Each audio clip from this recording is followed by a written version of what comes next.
جانتے ہو قرآن میں ہم جیسے گنہ گاروں کے لیے اللہ رب العزت نے کون سی آیت اتاری؟ قرآن جیسی مقدس کتاب میں گنہ گاروں کے لیے ایک آیت کا اتر جانا بہت ڈیپ ہے یہ چیز، کہ وہ لوگ جو اپنے گناہوں کی وجہ سے اپنے اللہ کو بھول جاتے ہیں اور اللہ ان کو بھی نہیں بھولا، وہ لوگ جو دنیا کی خواہشوں میں، چاہتوں میں، محبتوں میں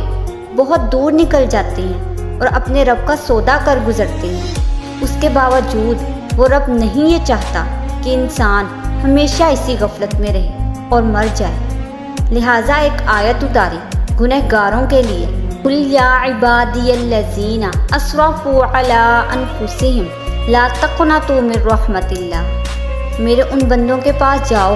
جنہوں نے اپنی جانوں پر ظلم کیا، غفلتیں کی، گناہ کیے، بہت دور چلے گئے، گناہوں کے دلدل میں ڈوب رہے ہیں، اور ان سے یہ کہو لا تقنطوا من رحمت اللہ، میری رحمت سے مایوس مت ہو جانا، جب کبھی بھی تمہیں میری ضرورت پڑے پکار لینا مجھے، یہ مت سوچنا کہ میری پکار اللہ تک نہیں جائے گی۔